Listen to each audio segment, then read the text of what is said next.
بسم اللہ الرحمن الرحیم۔ خدیجہ مستور مصنفہ ہیں، ان کا ایک ناول ہمارے نصاب میں شامل کیا گیا ہے جس کا نام ہے زمین۔ ان کا مشہور ایک ناول آنگن ہے، آنگن کے بعد انہوں نے زمین لکھا۔ اس کا خلاصہ مشقی سوالات و جوابات ہم پڑھیں گے اور یہ ماخوذ ہے زمین سے۔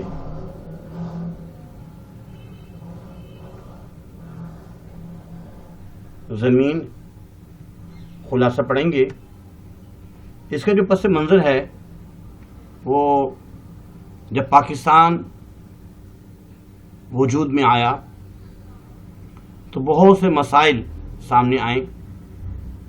اس میں وہ لوگ جو مہاجر کیمپ میں رہتے تھے، مہاجرین آئے ہوئے تھے اور کیمپوں میں اور خیموں میں رہا کرتے تھے، ان کی جو مسائل تھے خدیجہ مستور نے ان کو اپنی آنکھوں سے دیکھا، اور عورتوں کے دل نرم ہوتے ہیں، جس کی وجہ سے بہت اچھے انداز میں انہوں نے ان واقعات کو اور اس میں جو مسائل تھے اپنے ناول میں ذکر کیا۔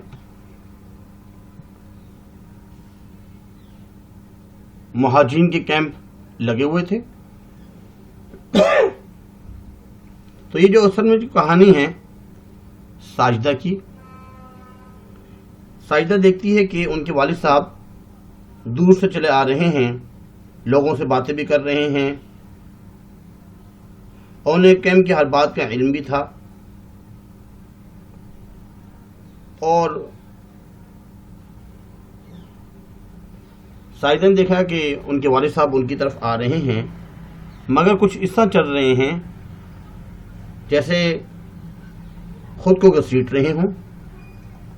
وہ جلدی سے اپنے والد صاحب کے پاس گئی اور ان کے ہاتھ، اور انہوں نے اپنا ہاتھ اس کے شانے پر رکھ دیا اور پوچھنے لگی، والد صاحب آپ کی طبیعت تو صحیح ہے؟ ٹھیک ہوں بیٹا۔ لوگ کہہ رہے ہیں کہ آج گوشت کی دیگیں آئی ہیں، تم بھی برتن اٹھا لاؤ۔ نے کہا کہ آپ فکر نہ کریں، کھانا تو آ ہی جائے گا، آپ جا کے آرام کریں۔ تو منشی رمضان جو ان کے والد صاحب تھے انہوں نے کہا، ہنسنے لگے، ساری روٹیاں ختم ہو جائیں گی اور تم میرے آرام کی خاطر بھوکی رہ جاؤ گی۔ سالن کی خوشبو بھی آ رہی ہے۔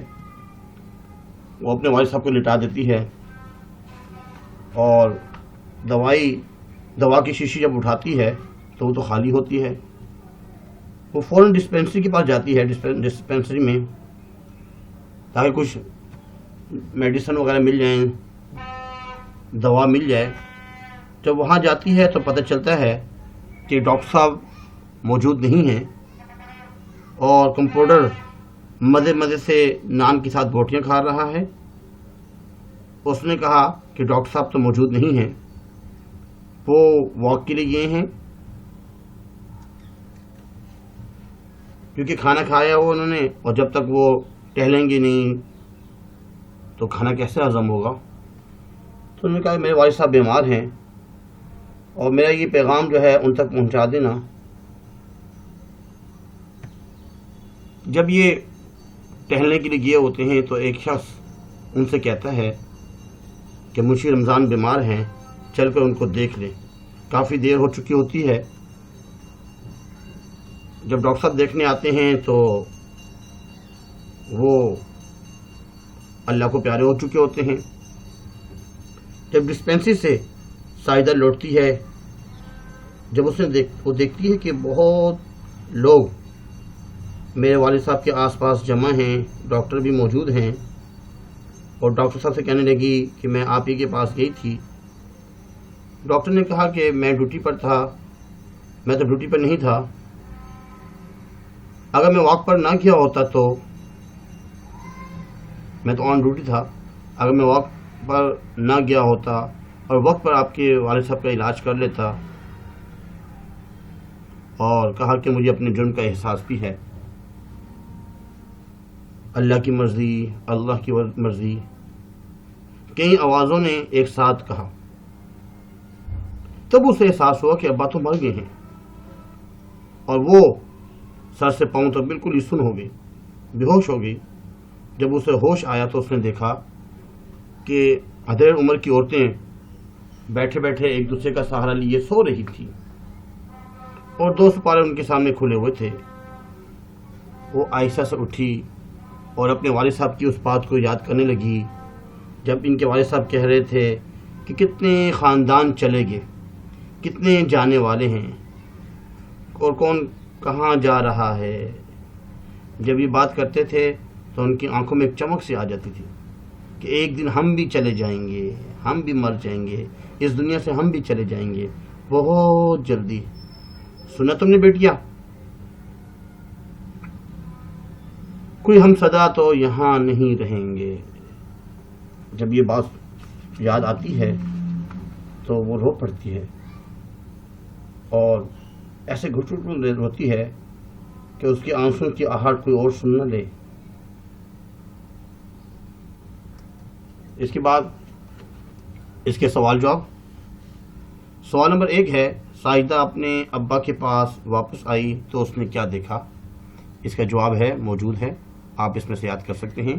سوال نمبر 2، ساجدہ ابا کو کھانا لینے کے لیے کیوں نہیں جانے دینا چاہتی تھی؟ ان کی طبیعت خراب تھی۔ سوال نمبر 3، کمپاؤنڈر کی گفتگو سے کیا ظاہر ہو رہا تھا؟ اس کے بارے میں بھی یاد ایک دفعہ پڑھ لیجیے گا۔ نمبر 4، ساجدہ کو دیکھ کر ڈاکٹر نے کیا کہا؟ اور آخری سوال، سیکنڈ لاسٹ، میت کے پاس بیٹھے لوگوں کا کیا رویہ تھا؟ اور آخری، جانے والی بات سناتے ہوئے ابا کی آنکھوں میں چمک کیوں آ جاتی تھی؟ اس کے بعد اس کے ایم سی کیوز میں نمبر 1، ساجدہ کے بیمار والد کا نام منشی رمضان، اور ان کے پیٹ میں درد تھا۔ ڈاکٹر صاحب واک کے لیے گئے ہوئے تھے، اور وہ اپنے فرض منصبی سے انہوں نے غفلت برتی تھی، اس کا انہوں نے اعتراف کیا، اور وقت پر فوری طبی امداد کا نہ ملنے کی وجہ سے ان کے والد صاحب کی وفات ہوئی۔ اس کے بعد جب آپ خلاصہ لکھتے ہیں، خلاصے میں تعارف مصنف یا تعارف مصنفہ لکھنا ہوتا ہے۔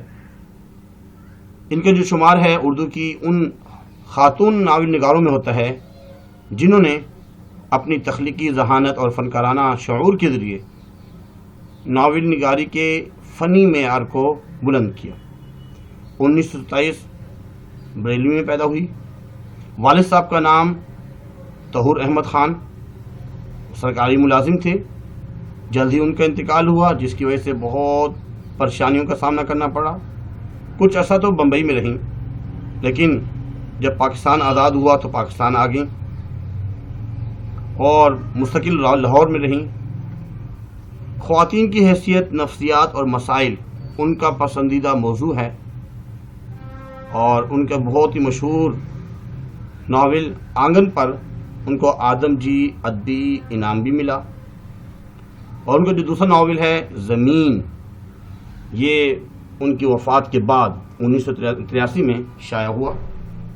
1982 میں ان کی لندن میں وفات ہوئی، اور وہ لاہور میں گلبرگ کے قبرستان میں آسودہ خاک ہوں۔ تصانیف: کھیل، بوچھار، چند روز اور، تھکے ہارے، ٹھنڈا پانی، ٹھنڈا میٹھا پانی، پس منظر۔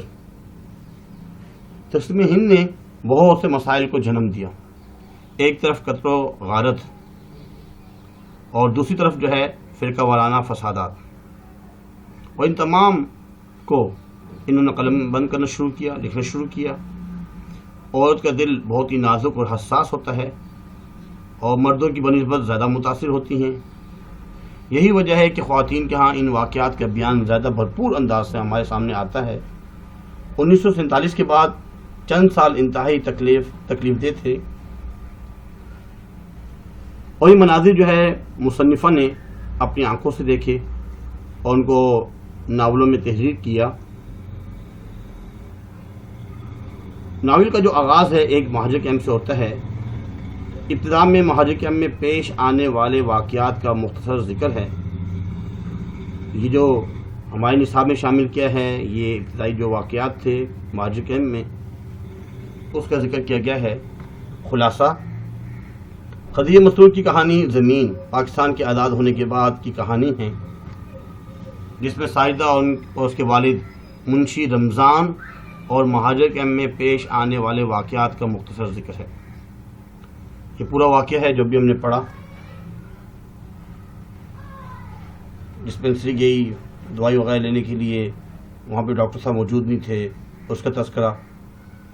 جب وہ آئیں تو دیکھا لوگ بہت سے جمع ہیں اور ان کے والد صاحب کا جو ہے انتقال ہو چکا ہے، وہ مر چکے ہیں.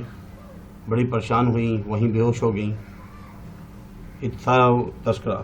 اور آخر میں والد صاحب کی وہ بات یاد آئی، ہم بھی چلے جائیں گے ایک دن بہت جلدی. سنا تم نے بیٹیا؟ کوئی ہم صدا تو یہاں نہیں رہیں گے. امید کرتے ہیں کہ آج کا لیکچر آپ کو سمجھ میں آیا ہوگا، اور سبسکرائب اگر کر لیے تو اچھی بات ہے، اگر نہیں کیا تو برائے مہربانی سبسکرائب کر لیجئے. لائک کیا کریں لازمی، اور کمنٹس کرنے ہوں تو اچھے سے اچھے کیا کریں. ہماری کوشش تو ہوتی ہے کہ آپ تک بہتر سے بہتر چیز پہنچائیں تاکہ آپ کا فائدہ ہو. شیئر بھی کیا کریں لازمی اپنے دوست احباب کو. آج کے لیے اتنا ہی کافی ہے. وما علینا الا البلاغ المبین. جزاکم اللہ خیر فاحسن الجزاء.